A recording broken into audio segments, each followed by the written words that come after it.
어제 국회에서 살인죄 공소시효 폐지에 대한 법안이 통과되면서 다시금 공소시효가 끝난 영구 미제 사건에 관심이 모아지고 있습니다. 네, 먼저 화성 연쇄 살인 사건입니다. 1986년부터 1991년까지 경기도 화성시에서 10명의 여성이 강간 살해당한 사건으로 2006년 모든 사건이 공소시효가 만료됐습니다.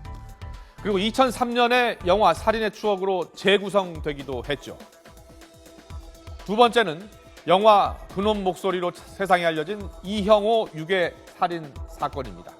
지난 1991년 1월 29일 놀이터에서 놀던 9살 이형호 군이 납치된 사건으로 유괴범은 납치 후에 7천만 원과 카폰이 있는 차를 요구했지만 이 군은 납치 44일 만에 한강 둔치 배수로에서 숨진 채 발견이 됐고 범인은 잡지 못했습니다. 2006년 1월 29일 공소시효가 만료됐습니다. 개구리 소년 실종 사건, 지난 1991년 3월 26일 대구 달서구 성서초등학교에 다니던 초등학생 5명이 도롱뇽 알을 주우러 간다면서 집을 나섰다가 실종된 사건이었죠. 11년이 지난 2002년 9월 26일 등산객에 의해서 와룡산 중턱에서 개구리 소년 5명의 시신이 발견이 됐습니다. 경찰은 아이들이 살해된 것으로 결론을 내렸지만 범인은 잡지 못했고 2006년 3월 25일 역시 공소시효가 만료됐습니다. 모두 공소시효가 끝난 영구 미제 사건으로 아직도 국민적인 공분을 불러일으키고 있습니다. 그리고 최근 공소시효 논란이 다시 도마 위에 오르게 된 계기가 있었습니다. 일명 태완이법으로 1999년 5월 대구에서 발생한 황산 테러로 6살 김태환 군이 숨진 사건을 말합니다. 지금으로부터 16년 전 대구에서 길을 가던 6살 남자아이가 알 수 없는 누군가에게서 황산 세례를 맞아서 전신에 화상을 입고 세상을 떠난 사건이 있었습니다. 그리고 작년 7월 태환 군의 어머니는 공소시효 만료 직전에 법원에 재정 신청을 내면서 약 90일간의 시간을 더 벌었습니다. 당시 태환 군의 어머니의 인터뷰를 들어보겠습니다. 저항 능력이 없는 어린아이들을 상대로 하는 이 죄는 죄의 크고 작음을 떠나서 공소시효가 없어야 된다고 생각을 하거든요. 누가 이 아이들을 지켜줘야 되는지 저희는 모르겠어요. 이 나라 법이 우리 국민을 지켜줘야 되고 이 아이를 지켜줘야 된다면 이 공소시효가 너무나 많은 것을 막고 있어요. 특히 저희 같은 경우에 더 그렇고, 그리고 태안이의 이 억울한 죽음을 위해서라도, 그리고 태안이 죽음을 2번 겪게 할 수는 없거든요.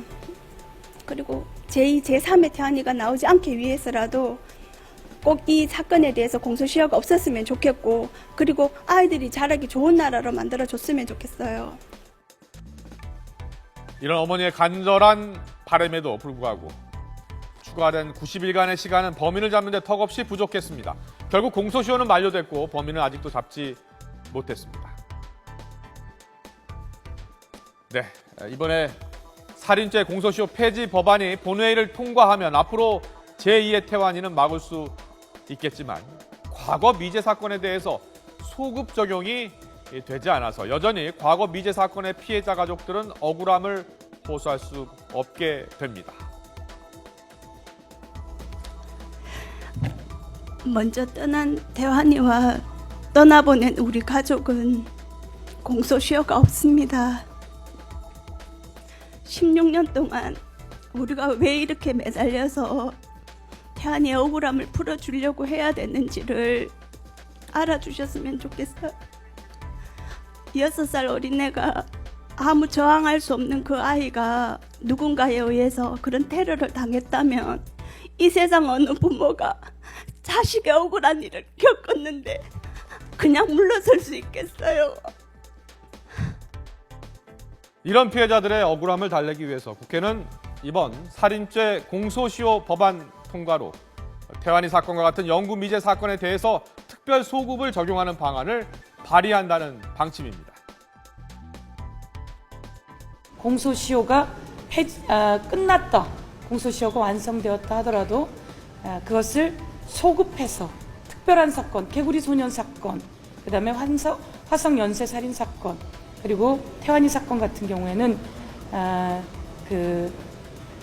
공소시효가 완성됐다 하지만 다시 소급해서 특별하게 사건을 풀 수 있는 법안들을 발의해 볼 예정입니다. 네, 지금 이 시간에도 영구 미제 사건의 피해자와 그 가족들은 여전히 고통의 시간을 보내고 있습니다. 이번 살인죄 공소시효 폐지를 시작으로 과거 미제 사건의 공소시효 폐지 특별 소급 방안도 시급히 논의돼야 할 시점이 지금이 아닐까 싶습니다.